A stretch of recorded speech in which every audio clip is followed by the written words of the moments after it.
하나님 말씀을 봅니다. 하나님 말씀은 창세기 44장 11절부터 15절까지입니다. 교도가 시켰습니다. 그들이 각각 급히 자루를 땅에 내려놓고 자루를 각기 푸니 그가 나이 많은 자에게서부터 시작하여 나이 적은 자에게까지 주사매 그 자니 베냐민의 자루에서 발견된지라. 그들이 옷을 찢고 각기 짐을 나귀에 싣고 성으로 들어가니라. 유다와 그의 형제들이 요셉의 집에 이르니 요셉이 아직 그곳에 있는지라. 그의 앞에서 땅에 엎드리니 요셉이 그들에게 이르되 너희가 어찌하여 이런 일을 행하였느냐. 나 같은 사람이 점을 잘 치는 줄을 너희는 알지 못하였느냐. 기도하겠습니다. 은혜롭고 자비로우신 아버지 하나님, 감사와 영광을 돌립니다. 저희들이 부족하오나 이 시간도 함께해 주시고 또 은혜를 내려주신 것을 믿습니다. 아버지 하나님, 저희들 특별히 주의 말씀을 깊이 영적으로 깨닫고 알아둘 수 영역을 허락해 주시고 하늘의 비밀을 완전히 열어 주시옵소서. 주께 모든 걸 부탁드리오며 예수님의 이름으로 기도 올리옵나이다. 아멘. 오늘 말씀 제목은요, 자루를 각기 푸니. 여기 바이죠. 바이프 테후. 요것은 열다는 뜻입니다. 그들이 열었다 이 말이죠. 그들이 열었다. 이시. 요건 우리말 각각 보냈던 글자인데 사람이죠. 이 사람이라는 단어가 각각, 각 사람, 여러 뜻 번역이 많이 드는데 때를 따라서는 각각, 각 사람 또 그렇게 번역도 됩니다. 그 다음에 암이죠. 아무타 후토. 요것은 그의 자루입니다. 자루. 그의 자루라는 뜻입니다. 그의 자루를 각 사람이 열었다. 그들이 그의 자루를 각 사람이 열었다. 이렇게 했으면 되겠습니다. 오늘 말씀 보면요, 굉장히 우리가 실제 살아오면서 어떠한 계기를 통해 이렇게 점검하는 시간 같아요. 그럼 점검을 어떻게 한번 잘 보시기 바랍니다. 11절 말씀 보니까 그들이 각각 급히 자루를 땅에 내려놓고 자루를 각기 푸니 이렇습니다. 이거 번역해보면 이렇습니다. 그들이 재촉하여, 우리말로 급히 번역되어 있죠. 이 급히라는 단어 보고 나와 있잖아요. 예마하루라는 글자입니다. 재촉하다, 빨리하다, 급히 오다 이런 뜻이거든요. 그래서 재촉하여 각각 그의 자루를 땅에 내려놓고 각 사람이 그의 자루를 푸니 이제 있습니다. 자, 이건 뭘 말하고 있는가 하면요, 자루는 뭐예요? 애굽의 양식을 담아있는 그릇이죠. 근데 애굽의 양식을 담을 전 그릇이 이 자루는요, 애굽의 양식을 담을 수 있는 자루도 되고 또 하나 있어요. 뭐냐면 그 사람의 행동, 그 사람의 삶, 그 사람의 인생 여정이라고 그럴까요? 인생을 쭉 걸어온 그 발자취를 담을 수도 있다는 사실이에요. 그리고 또 한 가지는 다른 말로 표현되어 있는데 요한계시록 말씀 보면요, 향로라고 그러죠. 향로는 성도들의 기도를 담는 그릇입니다. 향로죠. 이렇게 각각 주어진 자료가 있다는 사실이죠. 이것이 어떤 데는, 이 자료는 어떤 데는 애굽의 양식을 담을 수 있는 그런 역할도 하고, 어떤 데는 내가 살아온 인생의 여정의 그 결과를 담을 수 있는 그게 되기도 하고, 또 어떤 데가 하나님과 교제하는 데서 하나님과 기도하고 관계를 갖는 그것을 담을 수 있는 그게 된다는 사실입니다. 이 자루가 그렇죠. 여러분 자료 보면 그렇죠. 한 가지만 담는 아니잖아요. 뭐 쌀도 담았다가 아니면 뭐 좁쌀도 담을 수도 있고 아니면 또 벼도 담을 수도 있고, 거기다 뭐 다른 또 곡수 담을 수 있잖아요, 그죠? 예, 그렇게 보시면 돼요. 근데 여기서 보니까는 이들이 재축해서 우리말로 급하게 자루를 다 땅에 내려놨다는 거죠. 이 땅이라는 단어가 여기서 나오고 뭡니까? 에르치입니다. 그러니까 아르차라고 아르짜, 이걸 짜야 되는 거 아르짜, 뭐 차다 이렇게 다 합니다. 그냥 아르짜라도 되고 아르짜라 그래도 되고, 아르짜 좀 발음이 어려워. 원래 아르차가 조금 쉬워요. 진짜. 네, 아르짜. 이게 뭡니까? 땅에 이 말이거든요. 끝에 박능사가 붙어 있죠? 네. 감자 박능사입니다. 그 땅에 내려놓고 이 말이거든. 이 땅은 뭔 땅입니까? 바로 마음을 가리키잖아요. 그럼 내 마음으로 언젠가는 내 인생을 한번 사랑을 한번 더더 봐야 된다 사실이고, 그 다음에 내 속에 애굽의 양식을 먹어야 될 양식이 얼마나 있는가 있다면 점검해 봐야 될 것이고, 또 그다음에 내가 하나님 교통하는 그 관계를 얼마나 좀 타임이 있는가 한번 점검해 볼 수 있다 생각합니다. 뭐 우리 매일 못해도 보통 한 달에 한 번 하든지 빠르면 일주일에 한 번 하든지 늘 이 우리가 필요하다고 봐요. 그래서 내가 다시 뭘 설정하고 계획 다시 세우고 뭐 할 거 아닙니까, 그죠? 그냥 무턱덕 쭉 나가다 보면은 나중에 완전 이게 시끄러워지지 않으면 못 한다고요. 자라도 그렇죠. 뭘 담고 항상 오래 두면 그 속에 있는 물건이 어떻게 됩니까? 부패돼요. 나중에 결국 못 쓰게 된다고요.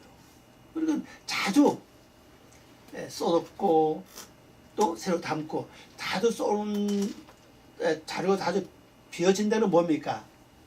사용을 다 했다는 뜻이죠. 그죠? 그럼 또 채워질 거 아닙니까? 마찬가지로 우리 마음을 한번 늘 살펴봐야 된다고 봐요.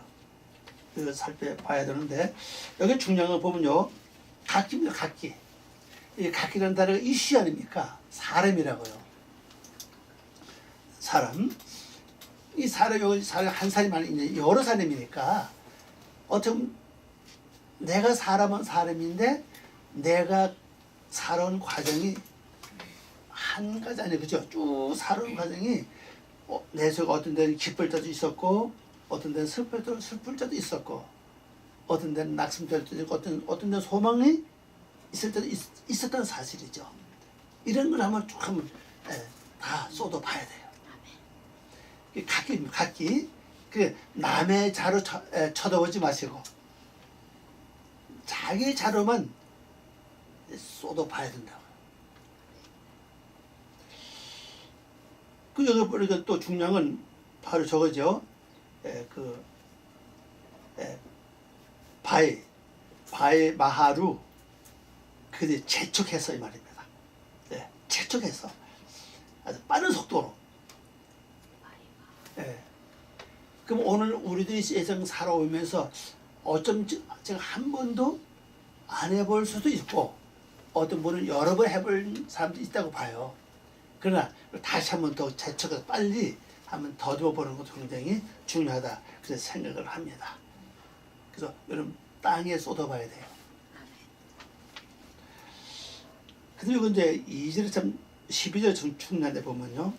그가 나이 많은 자에게서부터 시작하여 나이 적은 자에게까지 조사하며 그 잔이 베냐민 자루에서 발견된지라.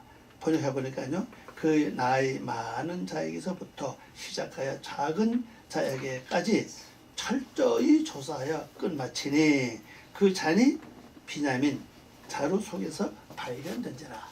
자, 나이 많은 데서 시작됐습니다. 그럼 이건 영적으로 뭘 설명합니까? 물론 역사적인 사실 속에서는 나이 제일 많은 건 이제 루벤 아닙니까, 그죠? 루벤에서부터 이제 시작이 돼서 마지막 막내까지 왔는데, 그럼 실제 그 영적으로 주는 의미가 뭐냐는 거예요. 자, 여러분 속에 루벤이 뭡니까? 예, 고대로부터 내려온 나의 성품이라고. 예, 그게 나에게 뭐 장자 노릇을 했는데 실제 출생의 장자는 될지 모르지만은 영적인 장자는 아니는 사실이에요. 그렇죠? 그럼 이게 내가 나이가 많아. 그 나이는 다 많습니다. 부모로부터 이어받은 성품, 또 부모로부터 우리가 넘겨받은 여러 가지 습관들, 실제 먹는 것도 마찬가지죠. 그 중 하나가 우리 먹거리가 부모들이 먹는 먹거리를 그대로 이어받기 때문에 부모들 어떤 병에서 그것 때문에 유전이 굉장히 많아요. 물론 돌연변이도 있지만은 굉장히 많죠. 그러니까 여기부터 시작한다는 거죠. 여기서부터 조사하는 거예요. 자, 그러면 내가 처음에 태어나서부터 내 삶을 한번 점검해 본다면은, 그럼 그때 우리가 예수님을 아는 순간부터 내 육의 속성을 먼저 발견한다고요. 그게 바로 내가 장자 아닙니까? 그 육의 속성, 발견된 육의 속성을 통해서 그걸 철저하게 조사를 해야 됩니다, 이제. 그 조사는 뭡니까? 하나님이 선택했느냐, 안 했는 사실이에요. 그러면 이것을 우리가 어떻게 처리해야 될 것이냐? 어떻게 처리해야 되죠? 아니, 내가 예수를 믿고 하나님 은혜를 받고 난 후부터 내가 나를 보니까 내 원래 속성이 뭐야? 죄인이었다고요. 그래서 처음에 뭐 은혜 받으면 처음에 나오는 뭐 그래서 회개하는 거예요. 사람이 태어나면 막 우는 것처럼 예수 믿고 처음에 태어나면 뭡니까? 바로 회개로 들어간다고요. 그럼 그 회개가 완전히 나의 모든 성품까지 회개가 되는 사실입니다. 구원받을 죄는 회개됐어요. 그죠? 예수를 믿음만 구원받는 건 됐는데 성품까지, 나의 인격까지 변화되는 것까지 왔느냐 사실이죠. 그럼 우리가 예수를 믿는데 계속 부모들이 겪던 여러 가지 그 성품과 성격과 그 다음에 삶의 형태들을 그대로 또 진행된다는 사실입니다.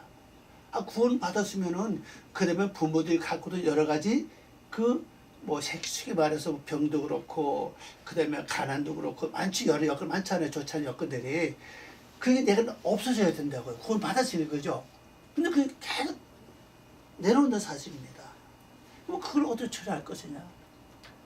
이미 내가 깨닫고 보니까 이걸 처리해야 된다고요. 그 처리가 바로 느헤미야 3장, 느헤미야 9장, 느헤미야 3장의 말씀처럼 뭐 하라고 그랬습니까? 조상들의 죄를 회개하는 거라고. 이스라엘 백성들이 조상들의 죄 때문에 바벨론 포로 잡혀갔다고요. 그들 당대 죄를 졌기 때문에 잡혀간 게 아니에요. 그 전부터 벌써 많은 선자를 통해서 회개하라고 그랬고, 특히 예레미야 선자를 통해서 회개하라 안 하면 너희가 바벨론 포로 잡혀간다. 그 회개 안 했잖아요. 그래서 쭉 내려왔습니다. 근데 근원적으로 그들이 바벨론이 망해가지고 포로 잡혀갈 때 그들이 죄가 아니었던 이거는요. 누가 죄였습니까? 조상들의 죄였다고. 그 열조들의 죄 때문에 잡혀갔다고. 사람들이 거의가 자기의 죄 때문에 잡혀간 줄 아는데 아니에요. 성에 보면요. 그래서 이스라엘 백성이 애굽에서 돌아온 바벨론 돌아온 후에 뭐 했어요? 느헤미야 9장 말씀 보니까 뭐 했습니까? 광제 모여서 다 처음에 회개했죠. 그 회개 뭐예요? 바로 조상의 죄를 회개하는 것 같다. 자기의 죄와 조상들의 죄 회개가 천도천명이 됐습니다. 그것도 금세 해가면서 베옷을 입고 말입니다. 그 다음에 이변과 아예 딱 절개하고 그 앉지부터 서서 앉아서 기도하는 거 서서는 달라요. 서로 하면 훨씬 힘이 들어요. 앉으면 편해, 그죠? 또 서서 말입니다. 자기들의 죄하고 조상들의 죄를 그냥 회개했던 사실이에요. 근데 우리 예수 믿으면 이것을 우리가 거의 안 했던 사실은 거의 보면 한 분도 계세요. 각자 기도하다 보면 성령님이 시켜서 하신 분도 있어요. 근데 자기 보면 또 그건 아니다. 이미 끝났는데 뭐 그거 하느냐. 그거 끝나서 성경에 나와있지 말해야 되나? 있잖아요. 그죠? 그거 해야 된다는 사실이거든. 철저해요. 그건 하루도 해도 되는 것도 아니에요. 한두 달 해서 되는 것도 아닙니다. 아주 교회가 세워서 이스라엘 백성 그렇죠? 4번 1을 뭐하고 4번 1을 뭐고 나눴잖아요. 그죠? 철두철미하게 아주 아예 벼옷을 입고 그들이 그냥 철두철미하게 회개했다고요. 딱 정해가지고. 한번 읽어보세요. 느헤미야 9장 한번 쭉 읽어보세요. 한 4번 1은 뭐하고 쭉 나오죠. 이렇게 쭉 나오잖아요. 딱 나눠가지고 아주 계획적으로 딱 세워서 했던 사실이에요. 이것이 바로 위에서부터 맨 큰 나이 많은 자부터 조사하는 겁니다. 그러면 이제 예수 믿으면 지금까지 살아오면서 모든 일들 하나하나 정리하는 거예요. 우리가 언젠가는 이런 과정 한번 거치기 참 좋을 것 같아요. 네. 언젠가는 여러분 시간 냈을 때 마음이 왔을 때 한 번은 딱 정해가지고 철두철미하게 한번 거치기가 어떠면 전 좋다고 봐요. 안 하는 것보다 하는 게 훨씬 더 낫다고 봐요. 안 해도 되겠지만 그러나 하는 게 훨씬 더 나아요. 그럼 진짜 필요하다고요. 그럼 여기서 왜 나이 많은 사람부터 작은 자까지 다 철두철미하게 조사를 했냐는 사실이에요. 우리가 예수를 믿지만은 진짜 기독교 안에서 신앙 안에서 산다 하면서 살아왔지만 그러나 실제 조사해 보면요 엉터리가 너무 많았던 사실이에요. 그렇죠? 엉터리가 너무 많았다고요. 잘만 비싼 것도 많고 잘만 한 것도 많고 어떤 내 의의를 나타내기 위해서 한 것도 많고 어떤 데 나를 자랑하는 의미에서 하는 것도 많고 또 다른 사람에게 잘 보이기 위해서 하는 것도 많고 아무것도 모르고 그냥 시킨 대로 그냥 한 것도 많고 너무 많다는 사실이에요. 이걸 다 끄집어서 다 철두철미하게 회개했나 봐요. 조사해야죠. 그죠? 언젠가는 그것이 이루어진다는 사실입니다. 근데 누가 발견되었죠? 베냐민이라고. 자, 그러면 다 조사했는데 누구만이 택함 받았죠? 가장 작은 자. 성경 보면 이 베냐민을 작은 자라 그래서 그죠? 작은 자. 작은 자가 택함 받았다고요. 이건 뭐를 말하죠? 주님께서 택함 받는 자는요 작은 자라는 사실이에요. 예, 교만한 자는 물리치시고 그 다음에 작은 자는 어떻게 합니까? 겸손한 자는 하나님 높으신다고 그랬잖아요. 그리고 이 작은 자는 나중에 뭐가 돼요? 이 작은 자 오늘 보면 어린이인데 어린이. 그 어린이는 뭐예요? 예수님 그랬죠? 어린아이가 되지 않으면은 천국에 간다? 뭐 근데 그랬잖아요. 그래서 선택받는 거예요 이게. 그 전부 다 조사하고 다 통과되면 결국 나는 뭐가 됩니까? 어린아이가 된다는 거예요. 작은 자가 된다는 겁니다. 예. 사도 바울이 원래 이름 사울 아닌 거죠? 근데 뭘로 바뀌었어요? 바울이잖아요. 바울은 작은 자는 뜻이라고요. 그리고 오늘 우리도 마찬가지 내가 작은 자가 돼야 된다는 사실입니다. 어린애가 돼야 된다는 거죠. 실제 인간 세계에서 나이가 많이 들면 들을수록 점점 그 성품이 뭘로 바뀝니까? 어린애로 바뀌어요. 근데 여자보다 남자 더 한 것 같아요.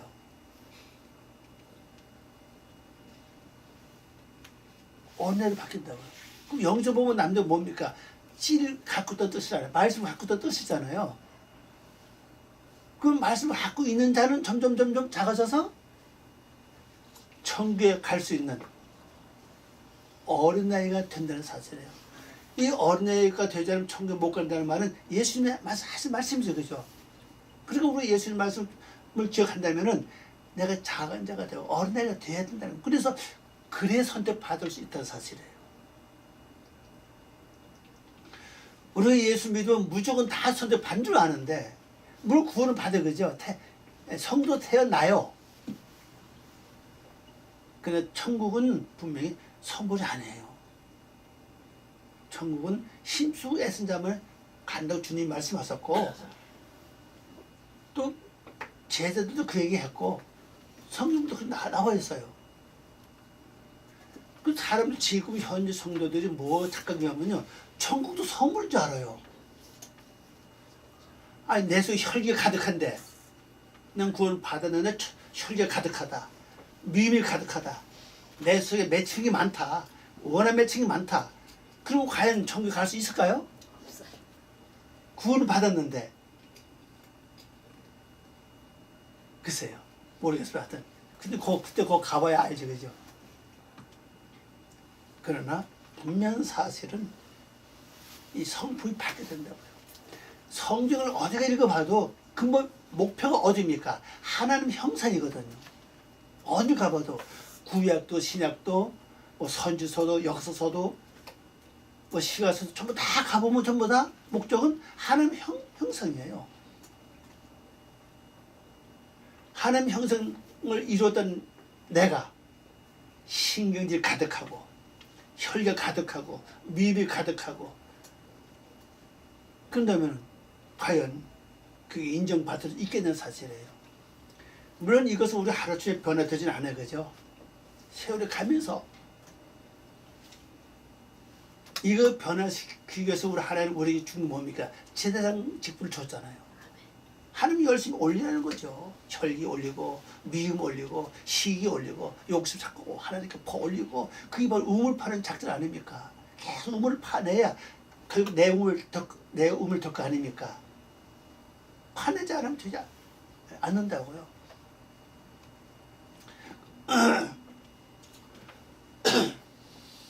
그냥 기도해서는 이게 좀 약하다는 거죠. 우리 앞으로 이제 기도 핵심은 좀 바꿔준다고 봐요. 지금 뭐죠 다 달라는 거죠. 주세요, 해주세요.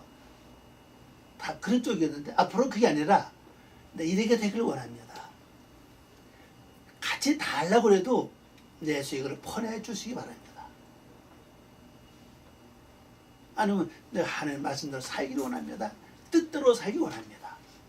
좀 뭐가 좀 바뀌어야 된다는 거죠. 이게. 이제 달라고 하는 것은 이제 우리가 신앙이 어른에게 아니잖아요. 그죠? 신앙이 어른에게 아니니까 장사대로 행해야 된다고요. 그 기도 그렇게 바뀌어야 되지 않냐 그 생각합니다. 어릴 때는 늘 울어요. 그냥. 그래서 장사하면 울지 않죠. 어릴 때 그냥 때렸어요. 그죠? 안 해주면 막 땡강불 막 때렸어. 그러면 어른이 때렸으면 어때요? 만약 나이가 한 20, 30 된 사람이 때를 쓴다. 그럼 부모 볼 때 어때요? 또 다른 사람 보면 부모 어때요? 그죠? 그 신앙도 이걸 우리가 비유해서 보면 그렇다는 거죠. 근데 계속 때던 생각이 아니라 이제는 내가 이렇게 살겠습니다, 아버지. 고아 그렇게 사는 거야, 이게.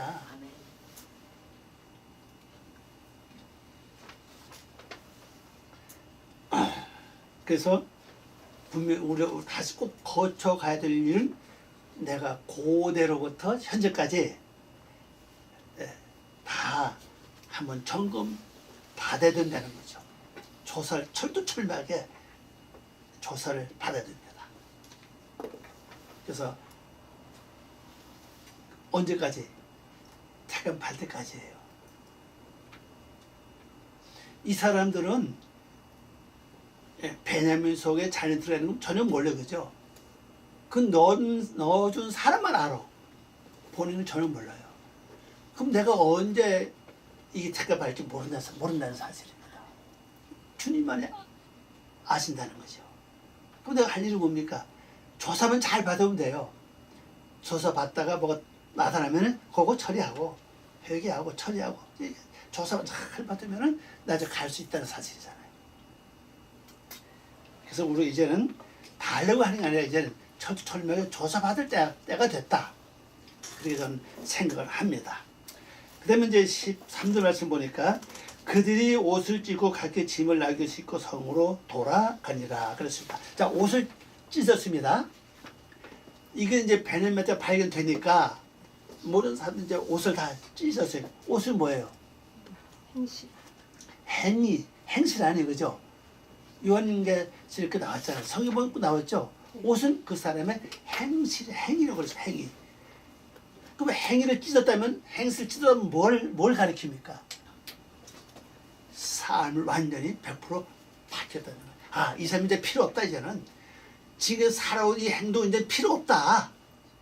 새로 설정을 해야 된다는 사실입니다. 근데 습관과 행동 고치기 굉장히 어려워요. 오죽 고치기 어려우면요, 3살적 버릇이 얼마까지 간다고 그래요? 여든까지 가겠냐고. 지금은 뭐 여든 안 보도 안 하지만 옛날에 여든 같으면요, 옛날에 지금 제 나이면 완전히 할아버지, 그죠? 지금은 저 같은 나이는 경로당 아직 못 가요. 가면 제일 꼬발이라서 커피 타와라 못하는데 아예 안 가, 아예. 노인치가 들지도 못하시거든요. 그래서 80을 넘어가야 비로소 노인 대접 받는 거예요. 그러니까 옷을 찐다는 것은 내가 지금 살아오던 모든 삶과 모든 생각을 다 완전히 다 찢고 바꾸는 것도 완전히 다 파괴시켜야 돼요. 이걸요. 그래서 갈 수 없다는 겁니다. 어쩌면 내 습관과 행동을 고쳐야 될 일이 한두 개 아닌지도 몰라요. 다 있다고 봐요. 습관도 고쳐야 되고 행동도 고쳐야 되고 다 바꿔야 될 때가 됐다는 겁니다. 아, 우린 그래도 1년에 4번 옷을 갈아입어요. 그죠? 겨울 옷 갈아입고 봄옷 갈아입고 여름옷 갈아입고 가을옷 갈아입고 또 겨울 갈아입고 4번 갈아입어요. 이거 다른 그 열대적보다 훨씬 우리가 좀 영적이 훨씬 쉽다고 이게. 왜? 스스로 자기도 모르게 스스로 그냥 옷을 갈아입어. 근데 우리 영적인 옷을 잘 갈아입지 못한다고 사실. 영적인 삶은. 처음에 나가오던 신앙생활 지금은 그대로 하고 있어. 그죠? 그대로 하고 있다는 사실이죠. 아, 진리를 알면 너희가 자유가 되리라 그랬는데 자유를 크면 오히려 거기에 몸이 완전히 매여가지고 꼼짝 못하게. 그건 자유가 아니죠. 그래서 모든 습관, 행동 하나하나 신앙생활도 내가 볼 좀 개혁해야 된다. 바꿔야 된다. 그렇게 봐요. 세상이 전부 다 변해가고 있는데 우리도 뭔가 말씀대로 이제 지금 살아오던 입었던 옷을 다 찢어 버려야지, 그죠? 이제 겨울도 지나가고 이제 봄이 오니까 이제 겨울옷을 다 자연히 벗어나야 되는 것처럼. 근데 한꺼번에 왕창 갈아입으면 또 감기 걸릴지 모르니까 조금씩 갈아입는 거죠. 하나 벗고 또 얇은 거 입고 이렇게 하나하나. 그러면 적응 잘할 수 있겠죠. 영적으로 한꺼번에 싹 바꿔버리면요, 그러면 내가 잘 몰라요. 왜 그런가 하면요, 이 습관을 완전히 바꿔버리면요, 이 내 속의 머리가 혼돈이 와가지고 갈피를 못 잡아요. 그러니까 하나하나 고치는 거예요. 하나하나 고쳐가면은 이 이제 머리가 이게 인식을 하고, 아, 이게 고쳐가구나. 그렇게 할 수 있다는 사실입니다. 여러분은 이제 옷을 찢고, 성경 보면 옷을 찢는 데서 뭘 찢으라 그랬어요? 마음을 찢으라 그랬죠? 바로 그 얘기입니다. 옷은 그 행위를 가리키니까. 내가 지금 살아온 삶의 습관을 가리키고 있잖아요. 이걸 완전히 이제 고치라는 거죠. 하나를 고쳐나가면 완전히 갈아입을 수 있어요. 아니, 우리 솔직히 말해 지금 겨울옷을 한꺼번에 하루 종일 다 벗어버리고 완전 여름 거 한번 입어봐요. 이 몸이 어떻게 될까? 이겨내지 못한다고요. 뭐 젊은 사람은 괜찮겠죠. 나이만 한 50 이상 정도 사람 그 견을 감당하기 어렵다고요. 그래서 조금씩 갈아입는 거예요. 이렇게 옷을 갈아입는 거예요. 영적 생활 그렇게 가면 됩니다. 그래서 내가 잘 모르니까 말씀을 비춰보고 기도하면서 내 마음을 더듬어보고, 아, 이건 내가 고쳐야 되겠다. 아, 기도 내용도 이건 내가 고쳐야 되겠다. 예. 그리고 사람들에게 고쳐야 되겠다. 하나하나.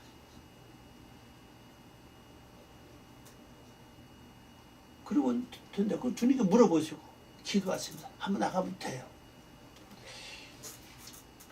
그리고 이제 그 짐을 다 다시 나귀 실었죠. 나귀라는 건 단순히 나귀로 보시지만 나귀 또그 속에 보시기 바랍니다. 거품이 다 발효하다 그런 뜻을 가지고 있죠. 다시 발효시키는 거예요. 그리고 가는 거예요. 어디요? 원 주인 앞에 가는 거죠. 다시 돌아가잖아요. 그죠? 예, 그래 가라로 다시 내려가는 게 아니고 가는 곳은 가난이었는데 지금 갈 수가 없는 것이거든요. 완전히 이걸 해결하고 가야 돼. 그죠? 그럼 내가 낮아지고 겸손하고 가는 이 뜻 자체가 저거 아닙니까? 낮춤만 해. 낮으면 낮아진다 뜻이잖아요. 그럼 내가 하루씩 못 낮아진다는 거죠. 다시 아버지 앞에 가서 점검해 받아야 된다고요. 그리고 책망 받은 건 책망 받고 고치는 거 고치고 그게 필요하다는 거죠. 내가 스스로 내려갈 수 있으면 참 좋죠. 못한다는 사실이에요. 그래서 다시 돌아가는 겁니다. 이제 14절 말씀 보니까 유다와 그의 형제들이 요셉의 집에 이르니 요셉이 아직 그곳에 있는지라 그 앞에서 땅에 엎드리니라. 이거 번역해 보면요. 유다와 그의 형제들이 요셉의 집에 들어가니 요셉이 아직까지 그곳에 있는지라 그들이 그 앞에서 땅에 엎드리나. 자, 이것은 이제 누가 드러납니까? 유다가 드러나요.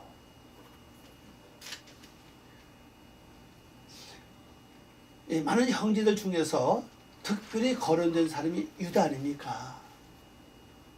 예, 그리고 갇힌 자는 시몬이었죠.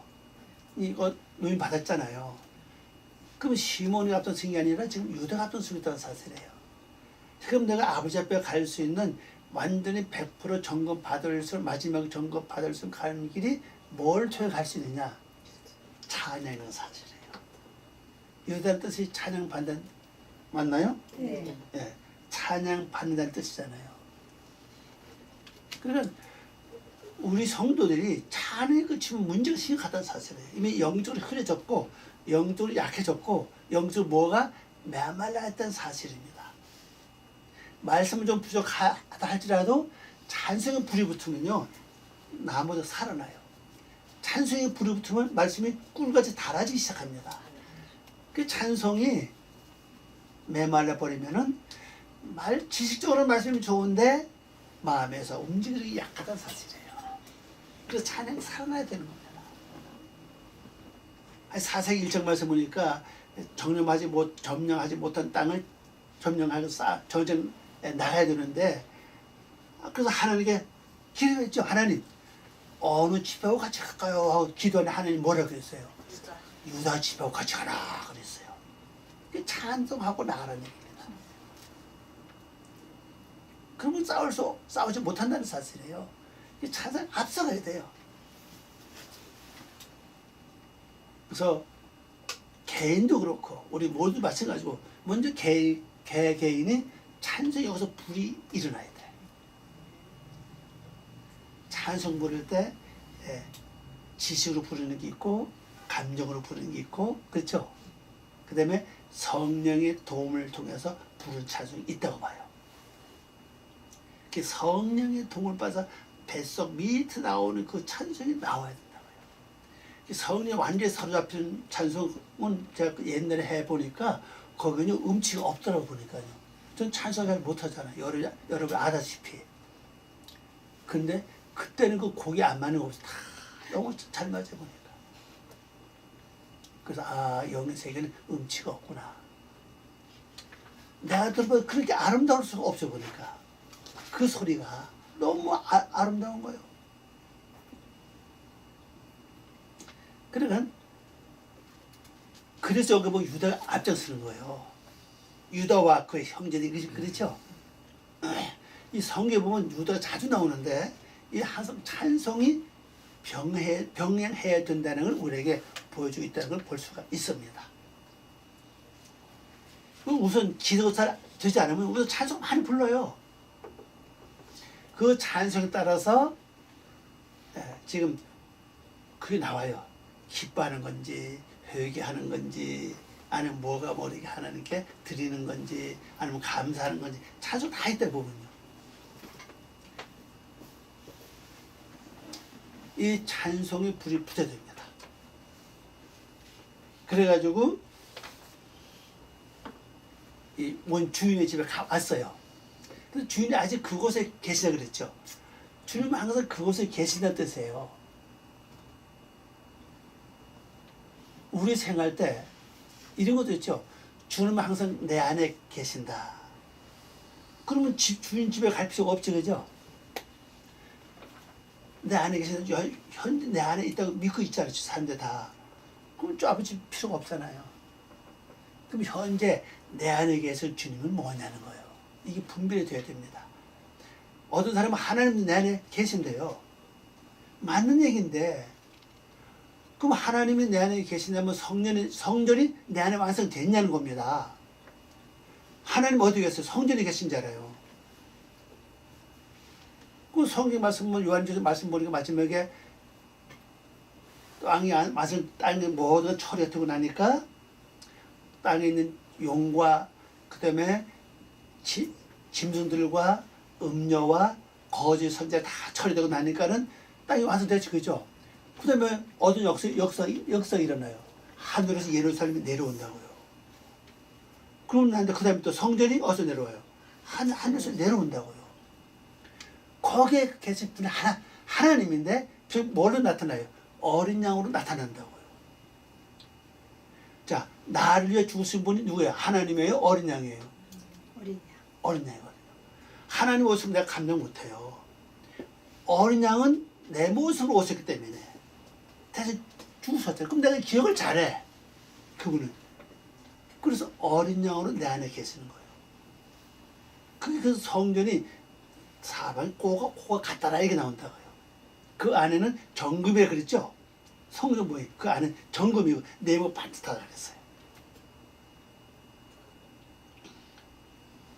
이걸 보면 다 나오잖아요. 코가 얼마나 宽다 나온다고. 그래 정금이라고 그랬습니다. 거기 계세요. 그게 완성된 성전이고 성전 내 안에 있다고 그랬죠. 그 사람들 지금도 내 안에 성전이 계신 줄 알아요. 된 줄 알아. 그럼 내 안에 성전이 완성되려면은 내가 지금 뭐가 없으면 혈기도 없어야 되지. 미음식이 원망나서 결국이 다 완전 없어져야 돼. 그죠? 아니 내 속에 아주 용의 짐승이 아직 살아있고 음료가 아직 살아있고 거짓 선지자가 아직 살아있는데 어떻게 이게 완성될 수 있냐고요. 그럼 내 안에 계신 예수님은 누구야? 하나님은 누구냐는 요한복음 1장 말씀을 하나님이 곧 말씀이요. 그죠? 예수님이 곧 말씀이요. 예수님이 내 속에 말씀으로 오셔서 말씀이 왔더니 무슨 의미입니까? 나를 지금 만들고 계시다는 사실입니다. 나를 만들고 나를 지금 일하고 계시다는 뜻이에요. 그러니까 영원히 거하는 주님이 아니고 나를 지금 만들어가는 예수님이 하나님 곧 뭘 오십니까? 말씀으로 계시는 거죠. 지금요. 근데 그 말씀 따라 행하면 지금은요. 지금 어떤 시대냐? 말씀 따라 살면 되는 거예요. 이게 우리의 주어진 하나의 여건이거든요. 말씀대로 살아가기만 하면은 이루신 하나님이 이루신다. 하나님 이루어 나가시는 겁니다. 그럼 우리에게 주어진 여건 몇 가지가 있어요. 요것만 잘 행하면 돼요. 가장 기초적인 여건은 되새김해라 이 말이에요. 그 다음에 굽이 갈려진 삶을 살아가는 거잖아요. 그 다음에 하나님께 올리라는 겁니다. 그 다음에 기도하라는 거예요. 이러면 돼요, 이거.